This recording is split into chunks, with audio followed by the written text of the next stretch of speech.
Assalamualaikum warahmatullahi wabarakatuh. Halo, perkenalkan saya Rustriningsih.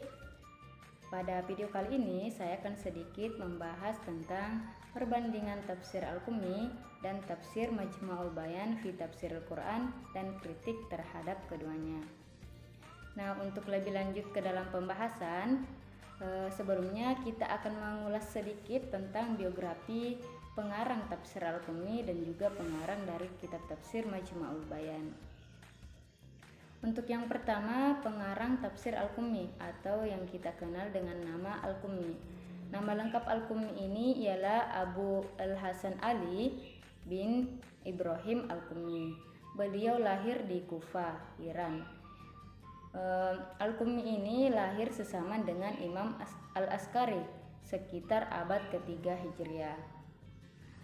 Dalam penisbatan nama pengarang kitab Al-Qummi ada perbedaan pendapat. Pendapat pertama menyatakan bahwa tafsir Al-Qummi ini dikarang atau ditulis oleh Al-Qummi itu sendiri. Sedangkan pandangan yang kedua atau pendapat yang kedua mengatakan bahwa tafsir Al-Qummi ini ditulis oleh murid Al-Qummi, yaitu Abul Fadl Al-Abbas bin Muhammad bin Qasim bin Hamzah.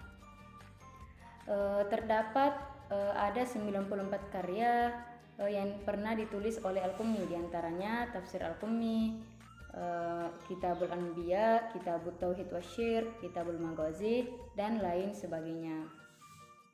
Kemudian yang kedua, yaitu biografi dari pengarang tafsir Majma'ul Bayan atau yang kita kenal dengan nama At-Tabarsi. At-Tabarsi mempunyai nama lengkap yaitu Abu Ali Al-Fadl bin Al-Hasan At-Tabarsi. Beliau lahir di Tabaristan pada tahun 462 Hijriah dan meninggal pada tahun 548 Hijriah. Beliau merupakan sosok ulama besar Syiah Imamiyah pada abad ke-6 Hijriah. Di antara karya beliau yaitu Majma'ul Bayan fi Tafsiril Quran, Jami al-Jawami, Taj al-Mawalid, dan lain sebagainya. Dalam penulisan tafsir Majma'ul Bayan ini, At-Tabarsi dipengaruhi oleh dua faktor. Faktor pertama yaitu faktor internal, yakni nazar kepada Allah ketika ia diselamatkan dari kubur setelah dianggap meninggal dan dikubur karena penyakit jantung. Yang kedua, faktor eksternal, yaitu karena ia terpengaruh oleh kitab At-Tibyan fi Tafsiril Quran karya Syekh Al-Tusi dan juga atas permintaan Maulana Al-Amir Muhammad. Itulah tadi secara singkat biografi dari pengarang tafsir Al-Qummi dan juga pengarang dari tafsir Majma'ul Bayan fi Tafsiril Quran. Selanjutnya masuk kepada pembahasan. Pembahasan pertama yaitu paradigma penafsiran.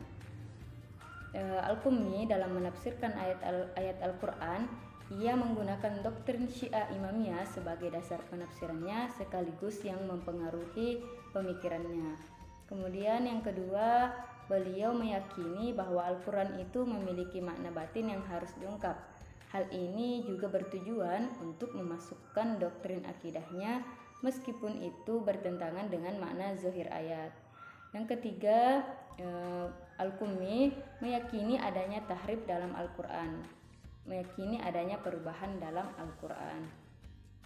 Dan yang keempat, beliau menyatakan bahwa sumber makna yang benar berasal dari Ahlul Bait Nabi dan tidak menerima selainnya. Adapun At-Tabarsi dalam paradigma penafsirannya, ia juga sama dalam hal menggunakan doktrin Syiah Imamiyah sebagai dasar penafsiran. Dan juga yang kedua, beliau menekankan pada aspek batin Al-Quran. Yang ketiga, beliau tidak meyakini adanya tahrif Al-Quran. Hal ini bertentangan dengan paradigma penafsiran Al-Qummi yang meyakini adanya tahrif dalam Al-Quran. Yang keempat, At-Tabarsi meyakini bahwa jumlah ayat dalam Al-Quran ada 6.236 ayat. Dan yang terakhir, penafsirannya itu bersifat inklusif dan moderat. Selanjutnya, pembahasan kedua yaitu metode penafsiran. Dalam penafsiran Al-Qummi, sumber penafsirannya ada dua, yaitu tafsir bil ma'thur dan tafsir bil ra'yi. Namun dalam tafsir bil ra'yi ini beliau dinilai menggunakan tafsir bil ra'yi al-mazmum, yaitu tafsir bil ra'yi yang menyimpang dan buruk. Yang kedua, corak penafsiran beliau menggunakan corak i'tiqadi atau corak mazhabi.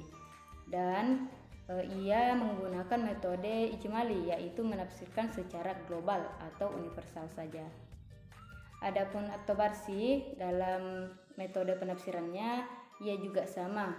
Dalam sumber penafsiran menggunakan dua sumber, yaitu sumber pertama tafsir bil ma'thur dan yang kedua tafsir bil ra'yi. Corak penafsirannya ada dua, yaitu corak i'tiqadi atau corak madhabi, dan corak lugawi. Sasaran dan tertib ayatnya menggunakan metode tahlili atau sesuai dengan urutan mushaf Utsmani, dan cara penjelasannya bersifat bayani atau deskriptif dan tafsili, yaitu secara rinci dan mendetail. Untuk selanjutnya, pembahasan tentang sistematika penulisan. Tafsir Al-Qummi, naskah aslinya ditulis dalam bahasa Persia dan ditahqiq pertama kali oleh Said Thayyib Al-Musi Al-Juz'i dan dipublikasikan secara resmi pada tahun 1313 Masehi di Qum. Tafsir ini terdiri dari dua jilid. Jilid pertama dimulai dari surah Al-Fatihah sampai surah An-Nahl, dan jilid kedua dimulai dari surah Al-Isra sampai surah An-Nas. Adapun sistematika penulisannya, yang pertama itu dimulai dengan muqaddimah musannif. Kemudian yang kedua dimulai dengan surah Al-Fatihah dan diakhiri surah An-Nas, dan yang ketiga mengawali setiap surahnya itu dengan menyebutkan jumlah ayat serta menyebutkan golongan makkiyah atau madaniyah. Kemudian sistematika penulisan tafsir At-Tabarsi atau Majma'ul Bayan ini dimulai dengan muqaddimah, dengan dijelaskan dalam muqaddimah ini ada 7 bab, yakni yang mencakup tentang ilmu-ilmu Al-Quran. Kemudian ta'awudz, basmalah, surah Al-Fatihah, dan seterusnya. Yang kedua, mengawali setiap surahnya dengan menggolongkannya makkiyah atau madaniyah. Hal ini sama dengan tafsir Al-Qummi. Yang ketiga, menjelaskan perbedaan ulama mengenai jumlah ayat dan ragam qiraat. Pada bab ini diberi judul hujjah. Kemudian yang keempat, yaitu beliau menjelaskan analisis bahasa, i'rab, serta makna ayat. Dan yang terakhir menjelaskan tentang asbabun nusul, hukum, kisah-kisah, dan munasabah ayat. Next, pembahasan mengenai kelebihan dan kekurangan dari tafsir Al-Qummi dan juga tafsir At-Tabarsi. Untuk yang pertama mengenai kelebihan dari tafsir Al-Qummi. Tafsir Al-Qummi ini sebagai dasar atau induk bagi banyak tafsir, khususnya bagi tafsir Syiah. Kedua, pengarangnya hidup pada masa Imam Al-Askari sehingga dekat dengan sumber otoritatif. Yang ketiga, ayahnya merupakan sumber riwayat utamanya. Yang keempat, beliau mengungkapkan keutamaan Ahlul Bait. Kemudian terdapat makna ayat yang hanya dipahami oleh Ahlul Bait saja. Dan yang terakhir, riwayatnya ini berasal dari orang-orang yang jujur atau shodiqin. Adapun kelemahan dari tafsir Al-Qummi, yaitu Al-Qummi dalam menafsirkan ayat-ayat Al-Quran terkadang memaknainya dengan makna batin, sehingga kemudian mengabaikan makna zahir ayat. Dan juga yang menjadi kekurangannya karena Al-Qummi sangat fanatik terhadap mazhabnya. Untuk pembahasan yang kedua, yaitu kelebihan dari tafsir At-Tabarsi. Kelebihan dari tafsir At-Tabarsi yaitu yang pertama termasuk tafsir Al-Jami'ah, yakni tafsir yang mencakup berbagai bidang keilmuan. Yang kedua, tafsirnya merupakan tafsir yang dekat dengan Sunni atau tafsir Syiah yang dekat dengan Sunni. Hal ini dikarenakan moderat dalam penafsirannya. Dan yang ketiga, termasuk Umdatul Mufassirin, karena pembahasan dalam tafsirnya ini dinilai paling baik.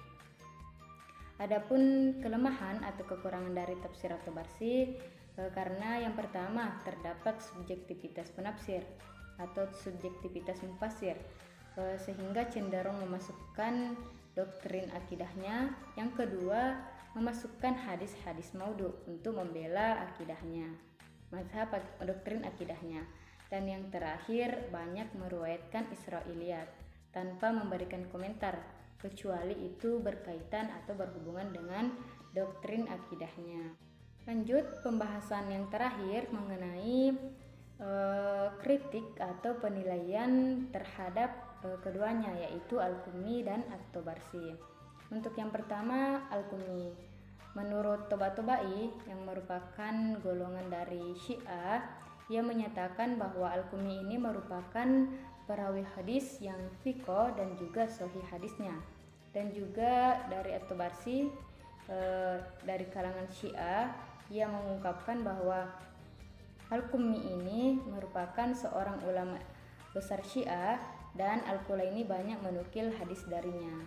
Sedangkan dari golongan Sunni atau kaum Sunni, yaitu Az-Zahabi, ia menyatakan bahwa Al-Qummi ini merupakan atau tergolong dari Syiah Rafidi atau Syiah yang ekstrem. Sedangkan penilaian atau kritik terhadap At-Tabarsi ini menurut Dr. Yunus Hasan Al-Bidu, ia menyatakan bahwa At-Tabarsi ini adalah orang yang moderat ke Syiahnya, tidak bersikap fanatik buta serta tidak bersikap ekstrem sebagaimana Syiah Imamiyah lainnya. Beliau At-Tabarsi ini juga tidak terlalu berlebihan dalam mencintai Imam Ali. Ia hanya membela mazhabnya tanpa berlebihan. Itulah tadi pembahasan mengenai perbandingan tafsir Al-Qummi dan tafsir Majma'ul Bayan fi Tafsir Al-Quran. Semoga bermanfaat. Sekian, wassalamualaikum warahmatullahi wabarakatuh.